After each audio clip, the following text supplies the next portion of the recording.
So there are several different types of aqueous solutions, and this will depend on what kind of compounds you have dissolved in water. So there are two types of aqueous solutions that we will cover in this chapter. The first one contains electrolytes. So electrolytes, by definition, are substances that dissolve in water to form solutions that conduct electricity. And the reason why they conduct electricity is because they contain ions, positively charged ions and negatively charged ions. So in essence, you have cations and anions that are dissolved in water. So they're just floating around in water. And so you have salts like sodium chloride, for example. Those are examples of electrolytes. And most ionic compounds that dissolve in water are considered electrolytes as well. So they generate cations and anions in water. Acids, the same way. So acids, when you ionize them, they will form positively charged hydrogen, which is basically the hydrogen ion, H+. A lot of sports drinks, for example, like Gatorade and Powerade, they contain a lot of electrolytes, like sodium, potassium, magnesium, calcium, that are just floating around in solution. So there are two different types of electrolytes. The first type is the strong electrolytes, and these are the ones that are completely dissolved in water. So you have substances that completely dissociate into ions, cations and anions. So for example, a lot of salts, a lot of ionic compounds completely dissociate into cations and anions. NaCl, for example, will dissociate into sodium ion and chloride ion. Same thing with magnesium sulfate and potassium bromide. So these will dissociate into, let's say, magnesium ion and a sulfate ion, or potassium ion and bromide ion. Some compounds, when dissolved in water, don't conduct electricity, and these are called non-electrolytes.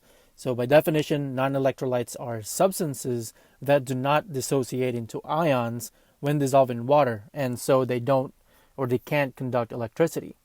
And there's a lot of several examples. Most of them are molecular compounds or covalent compounds, meaning they utilize covalent bonding instead of ionic bonding. So sugar, for example, uses covalent bonding, and so they are considered molecular compounds. Caffeine, same thing. Ethanol, the same thing. And so these substances, these chemicals, they don't dissociate, they don't break into cations and anions. When you dissolve sugar in water, it's still sugar. Okay? When you dissolve caffeine in water, it's still caffeine, right? It's not ions of caffeine or ions of sugar or ethanol. And so because of that, they can't conduct electricity, and therefore they are non-electrolytes. Strong acids are a perfect example of strong electrolytes.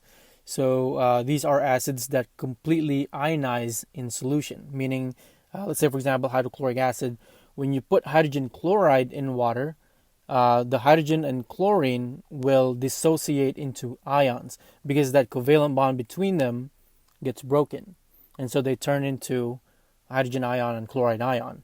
And because they are now in ion form, they can conduct electricity. So hydrochloric acid, hydrobromic acid, sulfuric, nitric, and perchloric acids, those are perfect examples of strong acids or strong electrolytes. Weak acids are considered weak electrolytes. And the reason why is because they don't completely ionize in water. So an example of a weak acid is hydrofluoric acid. And so when you put hydrogen fluoride in water, it doesn't ionize completely, meaning that about at least 90% of the molecule, hydrogen fluoride, is still intact, meaning it never dissociated, or it never dissociated into ions, into hydrogen and fluoride ions. And so because of that, it's considered a weak electrolyte or a weak acid. And that brings us to the definition of weak electrolytes. These are electrolytes or substances that partially dissociate into ions. And because they are considered weak electrolytes, they weakly conduct electricity. So here are two examples of aqueous solutions. So we have electrolyte solutions on the left and the non-electrolyte solutions on the right. So we have salt solution, which is considered an electrolyte, whereas a sugar solution is considered non-electrolyte. And the main reason is because sugar doesn't dissociate into ions, right? It doesn't dissociate into cations and anions, and so it can't conduct electricity. Whereas salt solutions and most ionic compounds that can dissolve in water, they can conduct electricity, and so therefore they're considered electrolyte solutions. So strong acids are considered strong electrolytes because of the fact that when they ionize in water, they completely dissociate into ions, into hydrogen ion and chloride ion. So you have hydrochloric acid, perchloric acid, sulfuric, nitric acid. They all dissociate completely in water. We also have weak acids, which are considered weak electrolytes. And some of these, so most acids that are organic based, meaning they contain carbon and hydrogen, they are considered weak acids. And the reason why is because they don't dissociate completely into ions. And so here's the difference between the different types of electrolytes in terms of conductivity or electrical conductivity. So you have non-electrolytes that can't conduct electricity. You have weak electrolytes that can conduct electricity, but to a much lesser extent compared to strong electrolytes. So these strong electrolytes can conduct electricity at a much higher level. So I mentioned earlier that most ionic compounds are soluble in water. And what that means is that these ionic compounds can dissociate into cations and anions when dissolved in water. Let's look at a few examples of compounds that are soluble and insoluble in water. So here are two examples of water-soluble compounds. When we look at silver nitrate and sodium chloride, they completely dissociate into ions when you dissolve them in water, meaning that they will form cations and anions. Silver nitrate, for example, will form silver ions and nitrate ions, whereas in sodium chloride, they will form sodium ions and chloride ions. Silver chloride, on the other hand, is considered insoluble in water. And the reason why is because when you try to dissolve them in water, it will actually form a solid precipitate at the bottom. So instead of forming silver ions and chloride ions, a large majority of the compounds will remain in solid form, and that's why they're considered insoluble in water. So compounds that can dissolve in water are considered water soluble, whereas those compounds that can't dissolve in water are considered water insoluble. So how do we predict whether an ionic compound is going to be soluble or insoluble in water? Well, we can use this table, the solubility rules for ionic compounds in water, to make that prediction. So let's take a look at every single one of these really quickly. The one on top, it says compounds containing the following ions are generally soluble in water. And so the first two here, there are no exceptions. So meaning if we have an ionic compound containing, let's say, lithium, sodium, potassium, or ammonium in their chemical formula, then those compounds are considered soluble. They will always be soluble in water, and there are no exceptions. Same thing for compounds containing nitrates and acetates. Okay, so let's say silver nitrate, lead nitrate, or lead acetate, silver acetate. Those compounds contain these ions here, these polyatomic ions, nitrates and acetates. And so they will always be soluble in water. When we look at compounds containing chlorides, bromides, and iodides, they are generally soluble, but there are some exceptions.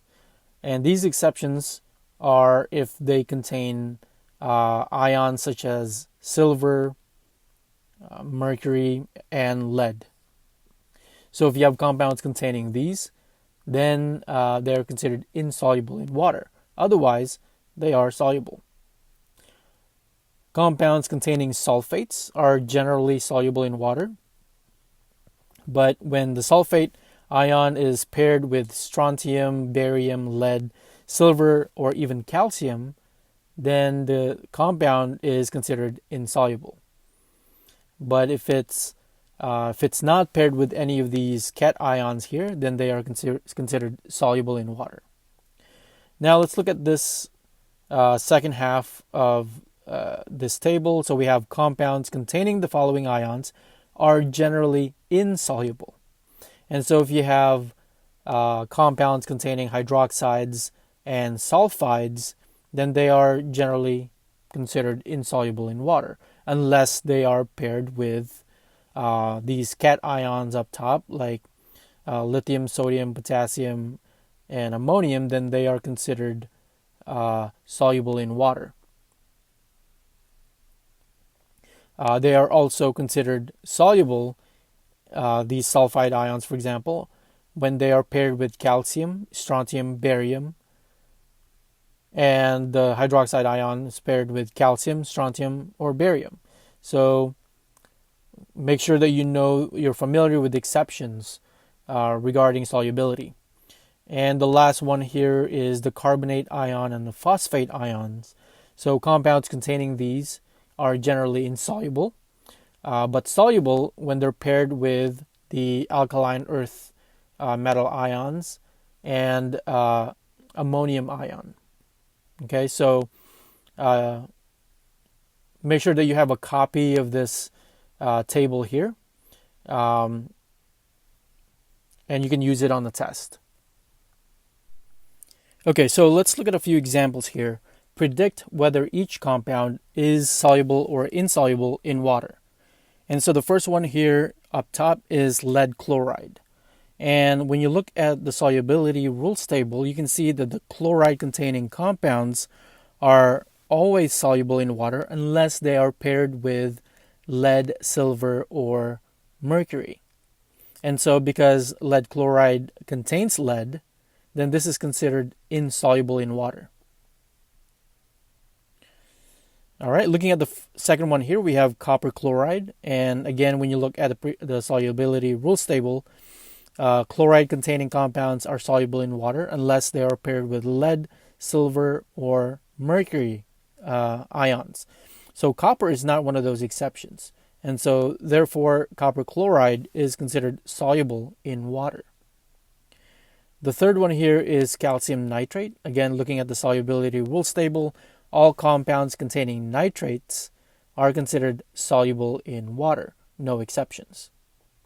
And finally, we have barium sulfate here. So looking at the first half of the solubility rules table, the sulfate ions or sulfate ion containing compounds are generally soluble in water unless they are paired with barium, calcium, strontium, and so barium sulfate is considered insoluble in water.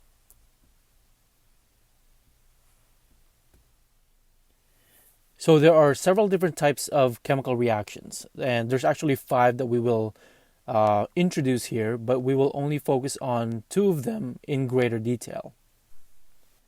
The first type is known as combination reaction. So you're basically literally combining 2 things to form one single compound.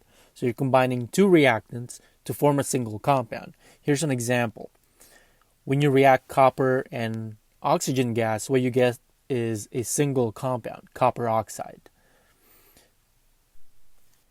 The second type of chemical reaction is the opposite of the first one, the opposite of combination. This is known as decomposition reaction, in which you have a single compound decomposing or breaking down into several different compounds. And here's an example. So we have iron carbonate, a solid iron carbonate, breaking down or decomposing into iron oxide and carbon dioxide gas. So you have a single compound breaking down into 2 other different compounds. The third type of chemical reaction is known as single replacement reaction. Other textbooks use the term single displacement reaction, which basically means the same thing. In this type of chemical reaction, you have this format right here. You have A plus BD turning into AB plus D. So what's happening is basically A and D will switch places. So as you can see, instead of BD towards the end of the chemical reaction, you now have AB together instead of BD. So here's an example of a single replacement reaction where you have solid aluminum reacting with aqueous manganese sulfate to form aqueous aluminum sulfate and solid manganese.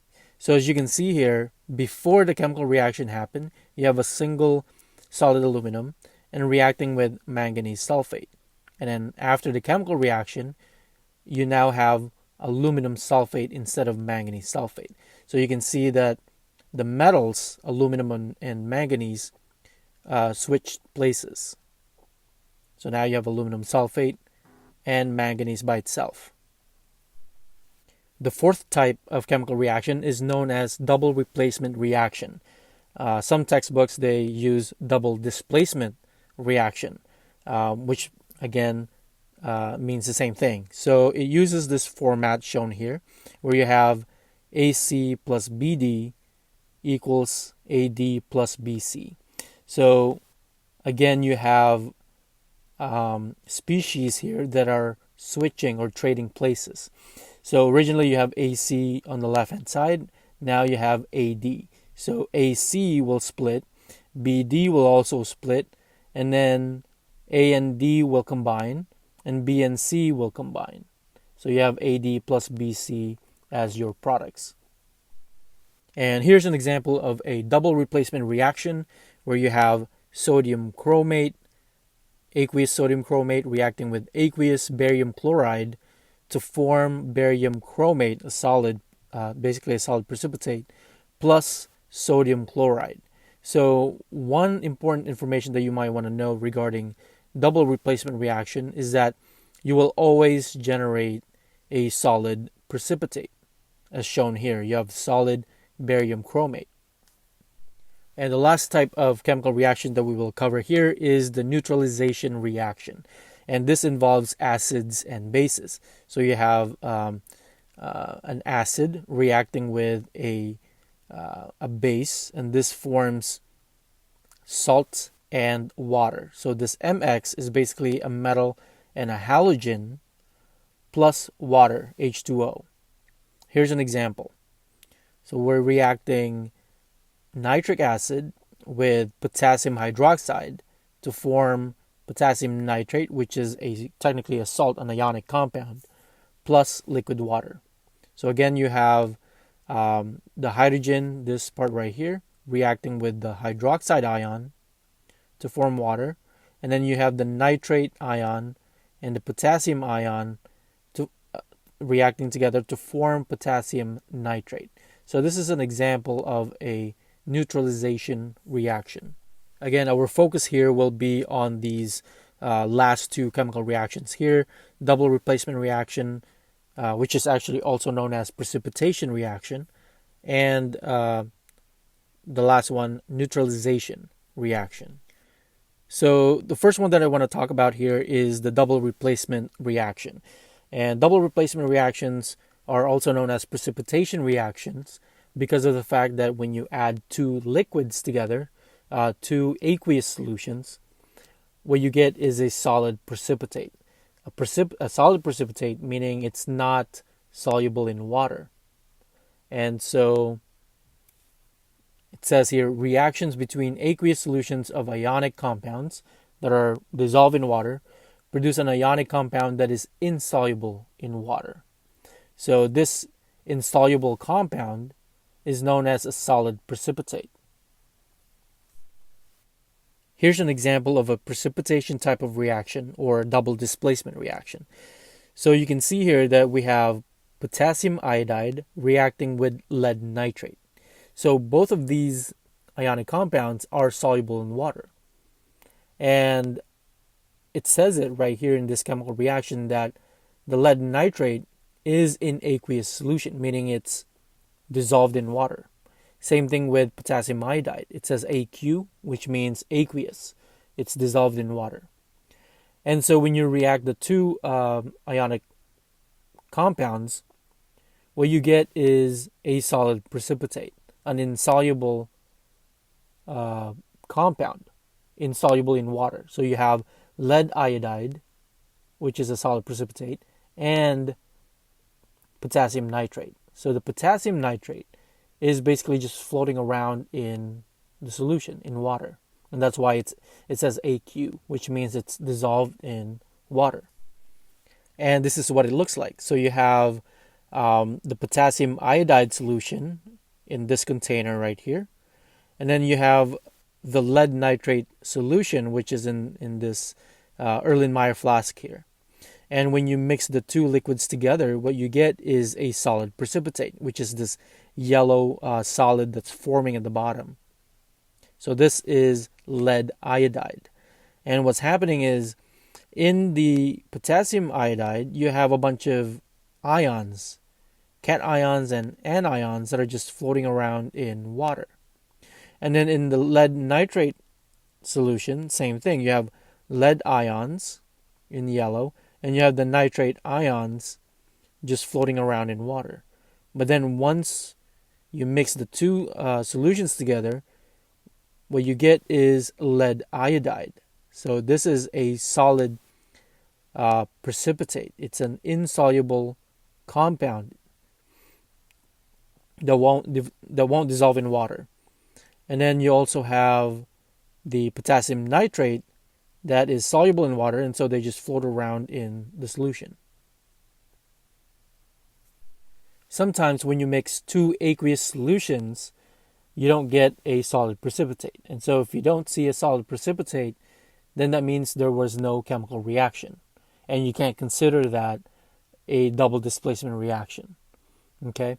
So an example of two aqueous solutions that are mixed together and no solid precipitate forms is the reaction between potassium iodide and sodium chloride. So you have two ionic compounds that are dissolved in water, and when you mix the two liquids, nothing happens. There is no solid precipitate formed, and therefore no reaction. So what that means is you basically have a bunch of cations and anions that are floating around in water and not really interacting with each other to form a solid precipitate. And so everything that's in this container are considered soluble in water. And so there was no chemical reaction. So how do we know whether two aqueous solutions will form a solid precipitate when mixed? Well, we can look at the solubility rules table and see whether the compound that's formed is soluble in water. So here's a stepwise method that you can follow to see whether a solid precipitate will form. So the first thing that you want to do here is to determine what kind of ions each aqueous reactant has. So, for example, in aqueous chromium bromide, you have chromium 2 plus and bromide ion. And in the sodium carbonate, what you have is a sodium ion and a carbonate ion. Okay, so all of these ions are basically floating around in the solution, in water. And then determine the formulas of possible products and switch the ions, right? So for example, in the first aqueous solution, you have chromium and the bromide ion. And we know that they are soluble in water because it says it right here. It says it's aqueous. So it is soluble in water. And ions with the same charge, right, positive cations basically, will not interact with each other. They will repel each other because they have the same charge. But ions that are opposite charge, like chromium carbonate, for example, will interact with each other. And sodium bromide will also interact with each other. So in that case, NaBr will be interacting with each other, and chromium carbonate will also interact with each other. So these two right here are possible products of this chemical reaction. Okay, so NaBr or chromium carbonate. And the third step here is to now use the solubility rules table and see whether these products are solid precipitates. Okay, whether these products or these compounds are soluble in water. If they are soluble, then there was no chemical reaction. But if one of them is a soluble an insoluble compound, then a solid precipitate formed. Then what you have is a chemical reaction. So looking at carbonate and phosphate for the carbonate here, when these ions pair with lithium, sodium, potassium, and ammonium, the resulting compounds are soluble. So these are the exceptions, right? These ions here.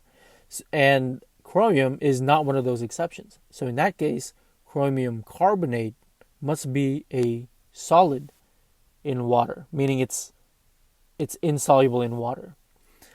And for the sodium bromide, sodium is always soluble in water, regardless of what the anion is. So in that case, we have a solid chromium carbonate and an aqueous sodium bromide. So this is a solid precipitate. So we can complete this chemical reaction equation by writing chromium bromide plus sodium carbonate equals chromium carbonate plus sodium bromide. And then you can just balance the chemical reaction equation. And this is a balanced chemical reaction equation. You can always double check. You have one chromium on both sides. You have two bromine atoms on both sides, two sodium atoms, and one unit of the carbonate ion. So here's another example of how you can predict whether a precipitation reaction will take place. So we have potassium iodide reacting with lead nitrate. So you can see that these are aqueous solutions, meaning that they are dissolved in water. And so you have a bunch of cations and anions that are just floating in water. So you have potassium iodide, you have potassium ion and iodide ion in water. In lead nitrate, you have lead ions and nitrate ions floating in water. And so when you mix the two liquids together, you have all these ions that are floating around. And so the positive charges, the cations, will not be interacting with each other. They'll be repelling each other. Same thing with the anions. They'll repel each other. And so what you can do here is basically perform this crisscross method where you have the potassium ion reacting with a nitrate ion and then the lead ion potentially reacting with the iodide ion. Okay, and so when that happens, what you get is PbI2 as a potential product and potassium nitrate as another potential product. And so now you can use the solubility rules table and see whether KNO3 is soluble in water and whether lead iodide is soluble in water. And so if it is soluble in water, then this must be a non-solid, meaning aqueous. It must be aqueous in solution. But if it is solid, then we have a precipitate.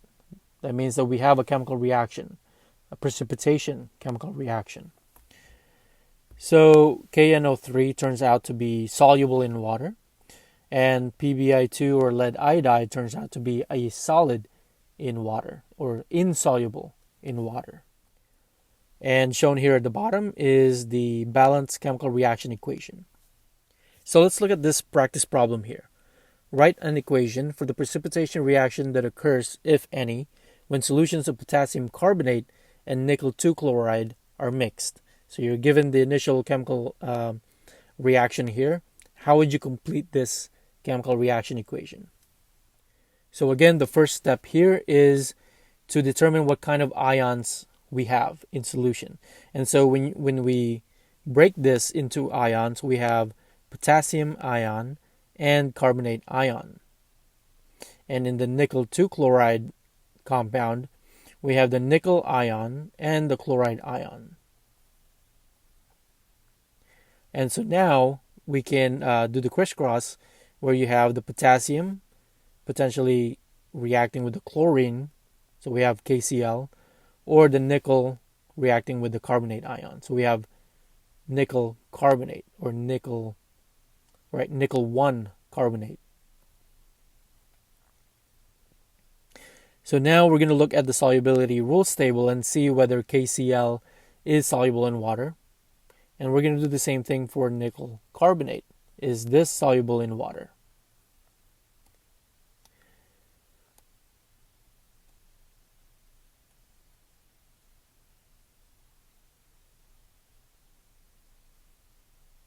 So when we look at the solubility rules table, you can see that the KCl will be soluble in water because it contains potassium. All compounds, or all ionic compounds containing potassium, are always soluble in water, and there are no exceptions. Whereas for nickel carbonate, you can see here that the carbonate ion, or compounds containing carbonate ions, are generally soluble unless they are paired with So this actually should say carbonate ions, or compounds containing carbonate ions, are generally insoluble unless they are paired with these ions here. And so because nickel is not one of those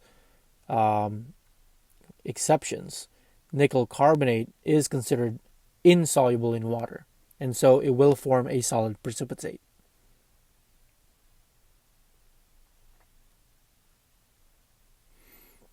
And so shown here at the bottom is the chemical reaction equation, and then you can just check whether this is a balanced chemical reaction equation. So as you can see, we have 2 potassiums and 1 potassium on the right, and so we can balance this by adding a coefficient in front of it, number 2, and then that should balance out the chemical reaction equation. So now let's look at neutralization reactions. Neutralization reactions are also known as acid-base reactions because you have an acid reacting with a base, and this forms an ionic compound and water. So again, HX, and X here is typically a halogen. So you can have HCl, HBr, HI, or you could also have one of the polyatomic ions like nitrate ion, chlorate ions, carbonate ions, which basically makes this an acid reacting with a metal hydroxide. So M stands for metal and a hydroxide ion. So you can have a potassium hydroxide, sodium hydroxide, calcium hydroxide, and so on. And so what you get is an ionic compound, or a salt. So these two will always be the product that you get whenever you're reacting an acid with a base. So that's what a neutralization reaction is. You're neutralizing an acid with a base, or neutralizing a base with an acid, and this always forms salt and water. So you get water coming from the hydrogen and the hydroxide ion. So you have hydrogen from the acid and the hydroxide ion from the base. Combine the two, and what you get is water. And then the salt comes from the metal ion reacting with the anion. So what you get is a salt, ionic compound, basically. So this is what an acid looks like in water. So when you ionize an acid in water, it produces cations and anions. So for example, if you have hydrochloric acid, in water you have hydrogen ions and chloride ions. For bases, what you have is a hydroxide ion floating around in water. So an example is sodium hydroxide. When you dissolve this in water, what you get is sodium ions and hydroxide ions. And this is basically the Arrhenius definition of an acid base. And there are several different types of, several different definitions of acids and bases, but this is the simplest definition of an acid and a base. So now when you react the hydrochloric acid and sodium hydroxide, what you get is water, right? So you have the hydrogen and the hydroxide ion reacting to form water, and then the sodium and the chloride ion forming the salt or the ionic compound, NaCl.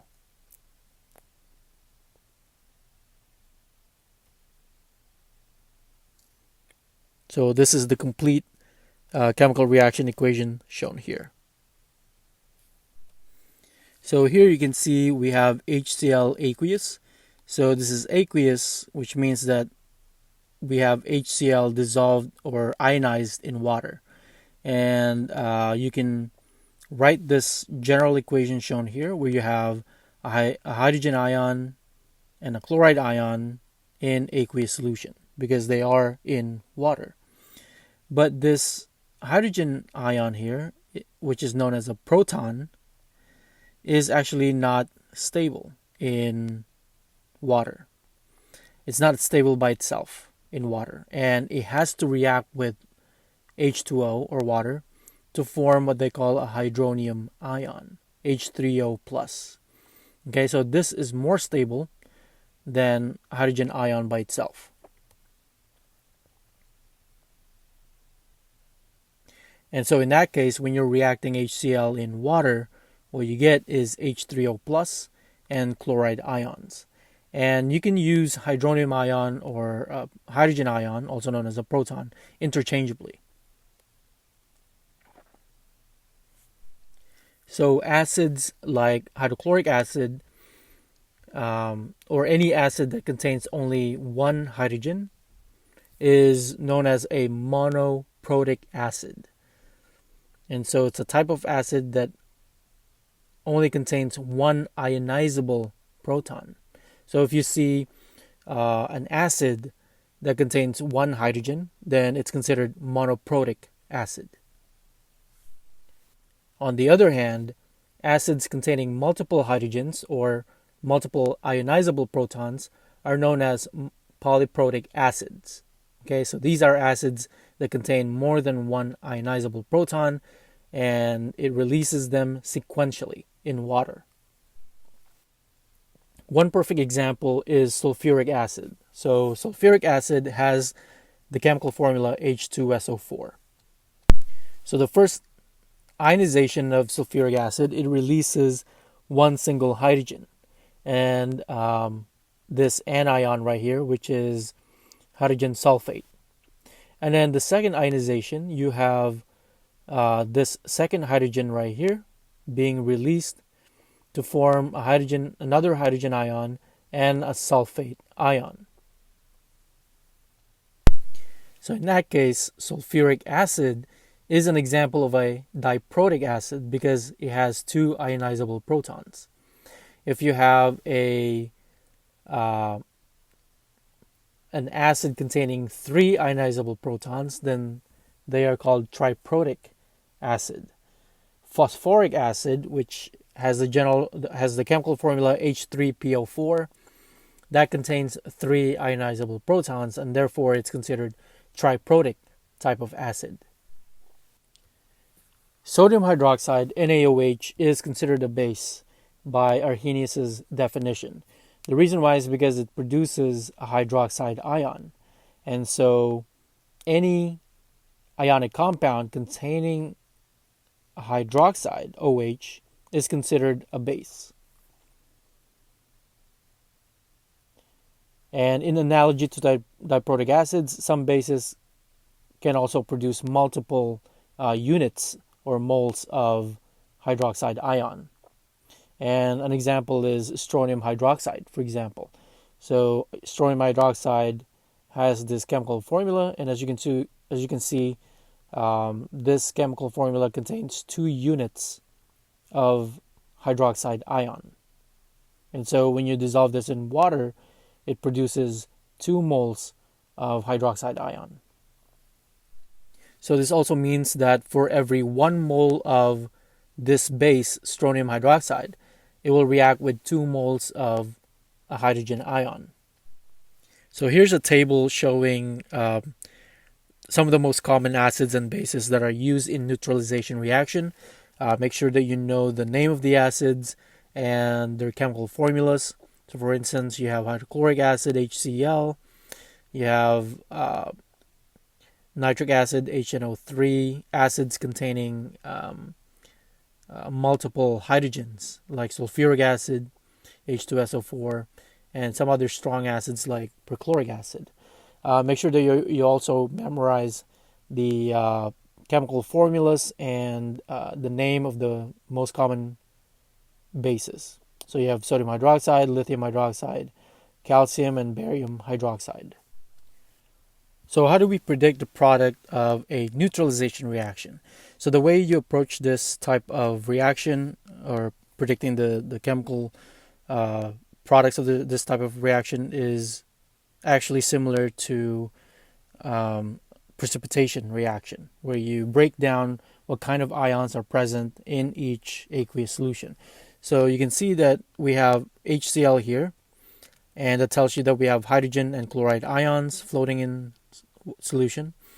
In the barium hydroxide, we have barium ions and hydroxide ions that are also floating in solution.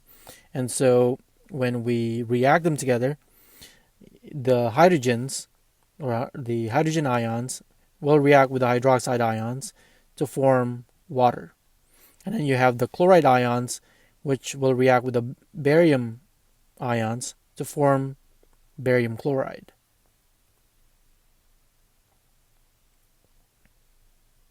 So this is these two right here are the products of the chemical reaction between the acid and the base. So you have a salt or ionic compound, barium chloride, and water, H2O.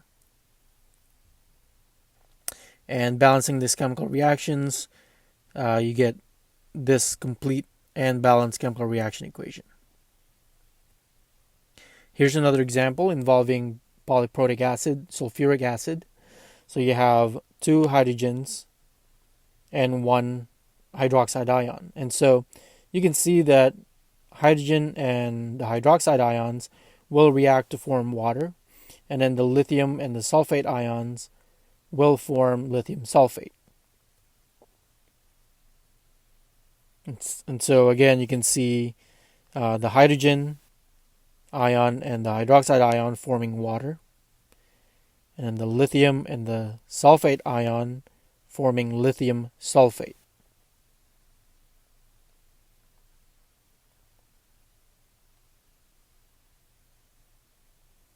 All right, and you want to make sure that this is a balanced chemical reaction equation. So we have 1 lithium on the left and 2 lithium atoms on the right. So you can put a coefficient 2 here in front of lithium hydroxide. And so that should basically balance the chemical reaction equation. So you're going to put a 2 in front of lithium hydroxide and actually 2 in front of the water molecule. So that will balance the chemical reaction equation.